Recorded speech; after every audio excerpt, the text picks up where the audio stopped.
Hello, you wonderful people, and welcome to another episode of Not Too Comic Book. This being a show where I talk about TV shows that are adaptations of comic books. For today's episode, I'm going to talk about the latest episode of Riverdale. A lot of really interesting things went down in this episode, so let's break it down. Well, first and foremost, this entire episode was kind of like, at least on Percival's sides of things. Obviously, he's manipulating and controlling everything. He's having conversations with Frank and Alice. I'm curious, did he even have to use his powers necessarily to push Alice? Maybe he did, maybe he didn't. But also he's getting Frank inside of his head. He does the senses, getting a lay of the lands of how people feel about everything. The moment he starts referencing gang activity and Tony. Because it's fascinating. It seems like it's only certain people he targets. I think he probably targets the cracks of their minds. Like, if there's already a vulnerability there in some shape or form, all he has to do is exploit it. Because at no point in time did he ever take over Tony's mind to make her do what he needed to do. Nor did he ever get Tabitha. It's the most interesting thing. He hasn't done it to Archie, Betty.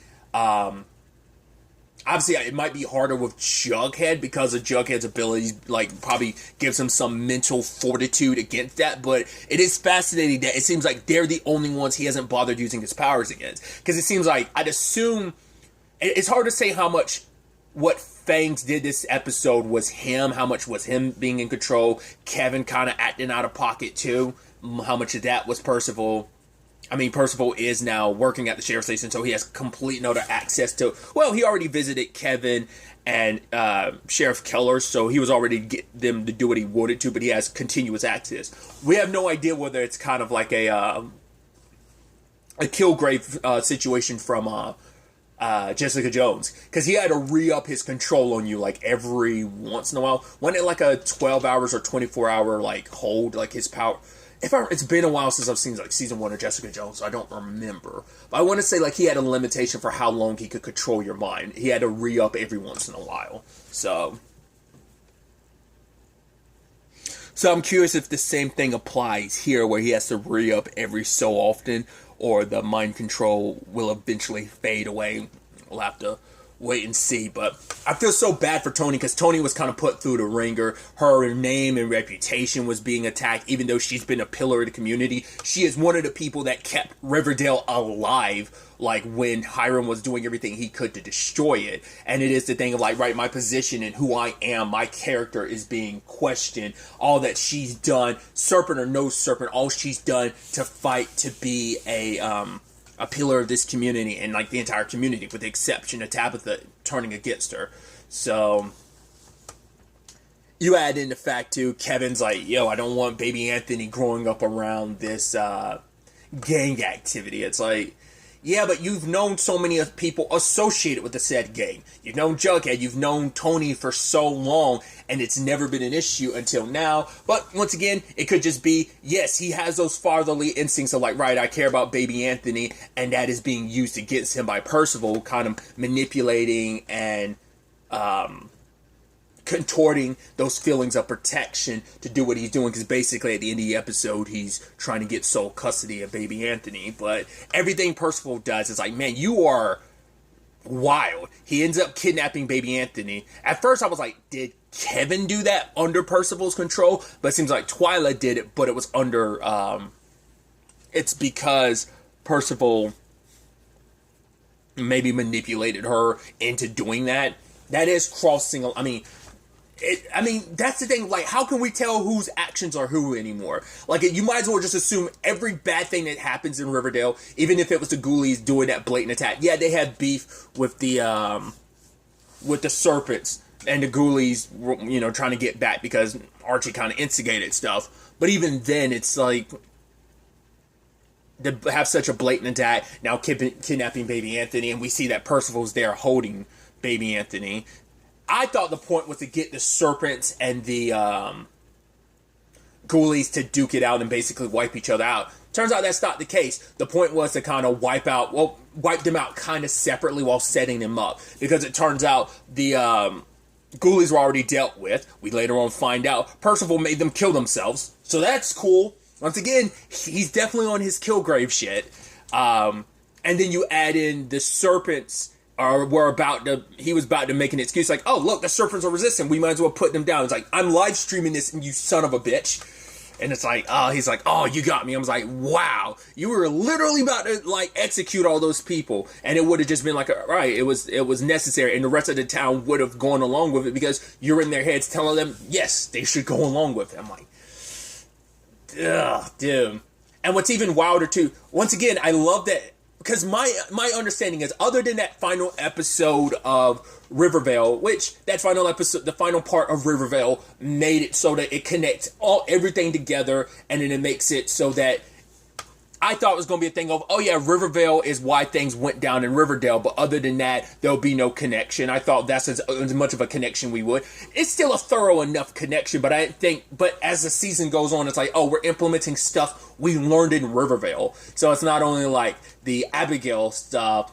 Now it turns out the moment Tony's there and she's with the social worker who was like, yeah, I came to check on a wellness check on baby Anthony, and Tony's like, oh, and she's like, what's wrong? It's like, no, it's just deja vu. I'm like, dude.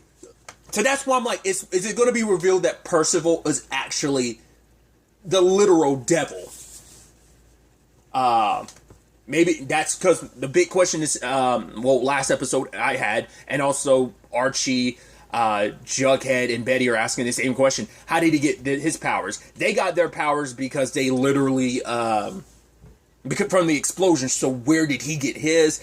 That's why I'm like, he might be on some Satan stuff. He might be Lucifer, where it's like, yo, I had these powers, like whispering into people's ears, kind of what I do. Which I feel so bad, because after all the rebranding the show Lucifer did to be like, hey, don't think you know the devil. It's like, everything else is like, nah, the devil's exactly who you think he is, the prince of lies and manipulations and make you do dark stuff, which I'm just an interesting parallel between the two mediums. But I find it fascinating. I'm thinking that's what I was getting those vibes before Warner. That's what that was supposed to be. Now I'm like, yeah, it might explain why he had like suddenly has powers, why he's actually here. He could be like, this could be like a supernatural situation where it's like, oh, Lucifer needs a vessel, and that's just the vessel he chose in Riverdale, and this is the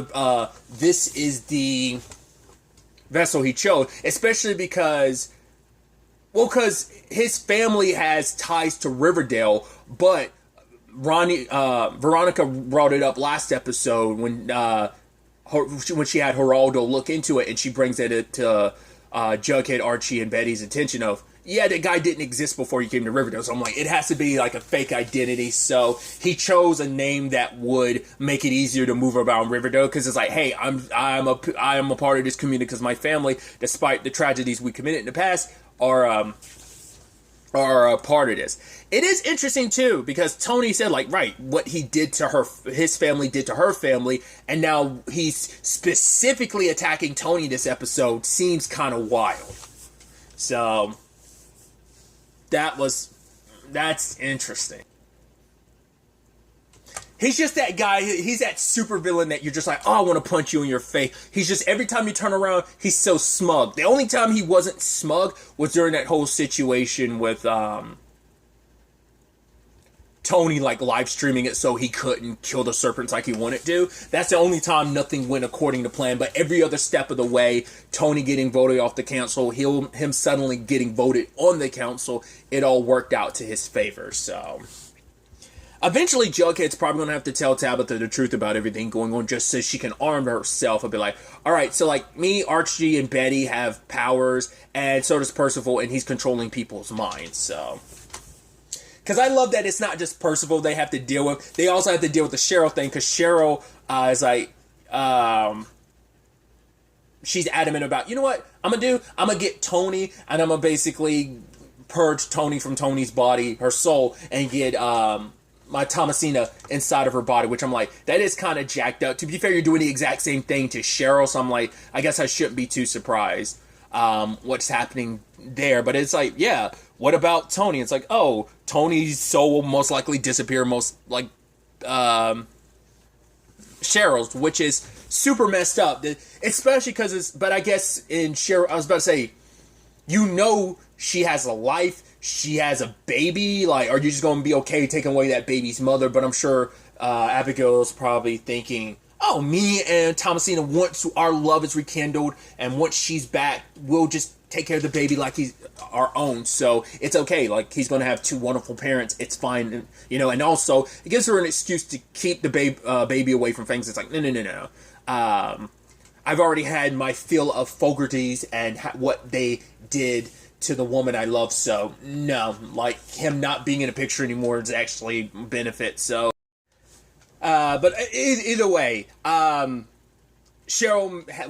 Abigail has her plan to go ahead and kill them, and obviously Berta is like not super on board with all of this. So I love that she plans on poisoning everyone. At first I was like, well, Archie will be okay. He has invulnerability, so even if he ate it, it should be fine. I was like, Jughead can read minds, so he should be good. He'll probably be able to sense, like, oh, something's not right. And then Betty has her, like, aura sensing ability, and the moment Cheryl rolls up, it's like, yo, what do you got planned? She's like, I don't know what you're talking about, cousin. Are you trying to poison me? And it's like, I love that Abigail just doesn't even say anything. She just sighs and walks away. I'm like, that's super confirming. It's like, I don't know how you knew it, but okay, sure. And so, luckily, Betty got to Jughead. Well, Jughead and Archie had both already started eating. Well, Archie had already finished his. Luckily, he's invulnerable. Jughead had already started eating. And I thought that was fascinating. I was like, wow, so you couldn't read Cheryl's mind. I guess, like, Abigail's powers kind of prevented that. Because you would have thought he was like, whoa, you're trying to poison me? Like, what's up with that? So the fact that he wasn't able to read that was interesting. So they didn't really cover that, but I wonder, is that like a magical... Well, he was able to understand what she was saying, so she's either very good at presenting her thoughts, but she isn't able to hide her intentions from... Because maybe you can hide what's in your mind, sure, but you probably can't hide, like, the aura of, like, your intentions from Betty, so... Luckily, that all worked out. And so, eventually, Jughead goes to check on Cheryl, and then Britta's like, alright, if I tell you the truth, like, Mistress Cheryl knows when I'm lying, so, and Jughead's like, alright, just think it, and she thought everything that's going on, and Jughead's like, alright, are you going to be safe until the next blue moon? And she's like, yeah, I'm going to be okay. So now they've got to deal with, like, a whole possession situation, which isn't that wild to think about, considering, like, right, we're on some superhero, supervillain stuff, so is it really any weirder than anything else that's going on that we haven't been able to quite explain? So, but I love the setup. And it's like, because she did try to kill Archie, that's what set everything in motion. Granted, she doesn't know about him being invulnerable. At first, I was like, I guess her intention was to dress up like a ghoulie, or at least get welcomed amongst the ghoulies' ranks. I don't know how she did that. It's also interesting considering, like, Cheryl, you would think they would have I was like, not unless she actually met with the ghoulies. It could have just been, like, the fact that she was our own. I thought... The moment she was pumping Tony for information about the ghoulies, I thought she was going to get the ghoulies to attack Archie. It's like, oh, that's not going to work. He's invulnerable. But I thought that's how that was going to happen. But then, like, her being dressed like that, I guess in case anyone saw her, it'd be like, oh, it was a ghoulie that attacked and killed Archie. Maybe that's how that would kind of get lumped into all of that. Because I was about to say, would she really be able to go to the ghoulies for their assistance and making it seem like... Because they wouldn't help her. She just needed someone to be the fall person for if Archie showed up dead. Because I was about to say, like, she has ties to the Serpents. She was with the Serpents for a very long time, too, in her younger years. She was queen to the Queen of the Serpents, so... But I guess that's, like, once again, I guess it's just simply Abigail wanting to... In case anyone thought of, but I guess she just saw Archie burning and just assumed, like, ha, he's dead. Didn't stick around. Luckily for Archie, because then it probably would have raised questions for her even more, like, how do I go about killing someone that's invulnerable? Even with her magic, it probably would not have been the easiest thing, so. But they, chloroformed her, put her at, like, a stake again, and she's like, what, you're going to burn me again? And then I love Betty's like, as many times as it takes, bitch. Like, I love that. I don't know why. It just, I thought it was kind of the wildest thing the moment the show started just casually throwing around the word bitch. I don't know if they get, like, only a set few a season or something. It just, I don't know why. It's just that line got me because if there's a previous review you can go back to. I don't remember what episode it was, but the moment like someone just casually threw it, I want to say it was Betty's the go-to character just to say bitch. I don't know what it is, and I'm just like I don't know. I get giddy about that because I think it's the most interesting thing because it adds that punctuation of what was it? Of as many times as it takes, bitch. I guess because it also makes me think of like that. It will always have space in my head is that Key and Peele, bit. It's like, oh, I said it, bitch. That's always going to have take up space in my brain. Regardless, tangents and all that aside.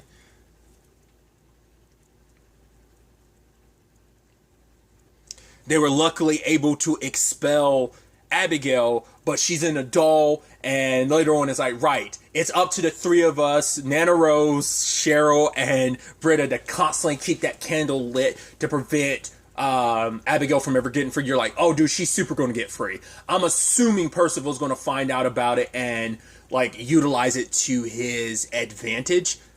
I don't know how you're going to casually find out about something like that, because I'm surprised that we didn't get the quote-unquote villain meetup in a sense of getting Abigail and Percival to work together. I'm surprised that didn't happen. So I feel like because it didn't happen, it's going to happen later on in the season. Something's going to go wrong and Abigail's going to get free. I think at the end of the day, I think they're going to end up... I think it will eventually have a happy ending like part 4 of Riverdale. The one with Abigail and reuniting with the woman she loves in the afterlife. I think that is going to end up being the end result, but they're going to have to go through some trials and tribulations before they get to that. That might be an end of the season thing, but I think that's the direction that could potentially end up going. Because it is sad, because Abigail's the only way she is right now, it's because of the past. She was wronged, and of course she has every right to be angry at the people, because for her, it was just yesterday she was burned at the stake by the people, specifically these 3 different households, which is interesting considering, well, I guess like that's why it cuts a little deeper, because we know the Coopers and the Blossoms used to be the same family until they split.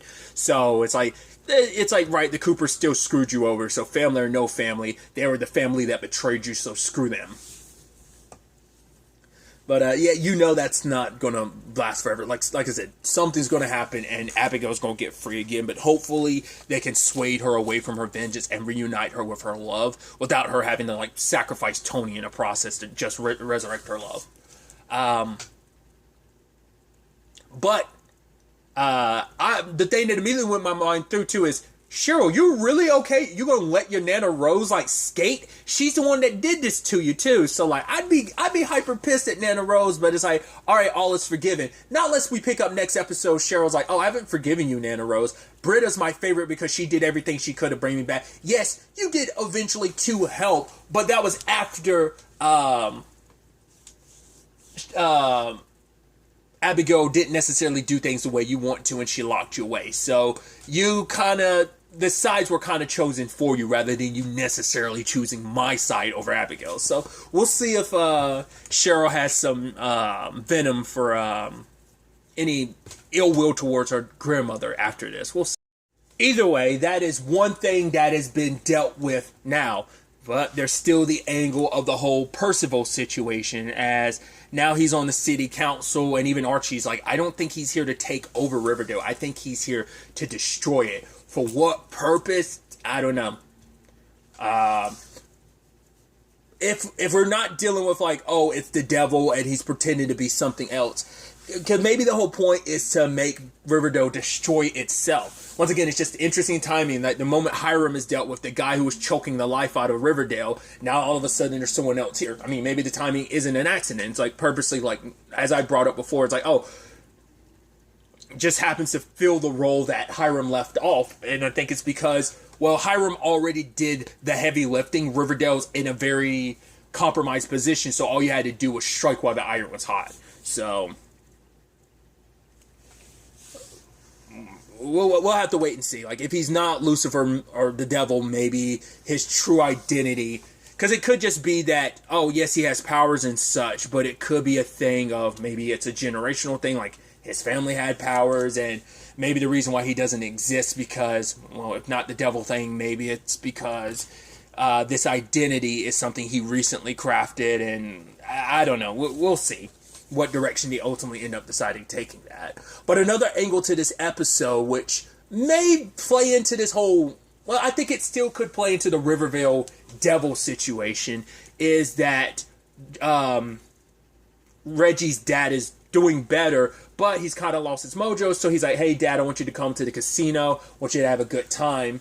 But the problem is he gets further and further in debt, and it's like, cool, that's kind of an issue. Then he wants Veronica to float him some money. Veronica's kind of like, no. He's like, oh, at my son's casino? It's like, well, it's not just your son's casino. Him and Ronnie are kind of business partners in this. Supposed to be equals in this, but whatever, right? And you're like, the fact is he kept flexing out like, oh, you're gonna kick me out of my son's casino in front of all of them, embarrass me like that? And she brought this up to Reggie, but Reggie kept being like, right, you're trying to, like, my dad's enjoying himself, you're really trying to cut him short. I'm like, what, Reggie? What are you talking about? Now we have the context later on of his dad doesn't have much time. He's on the transplant donor list, but there's no guarantee in his position on the list whether he'll get an organ in time, and so it doesn't look good. He has maybe a year or two left, and so Reggie is bending over backwards, going above and beyond to make his father's life a little easier, and try to make him enjoy his life as much as possible, and make him as comfortable and happy in his time. So Reggie's putting himself in a very compromising position because his dad ended up betting and losing the casino. I'm not the casino, the car dealership.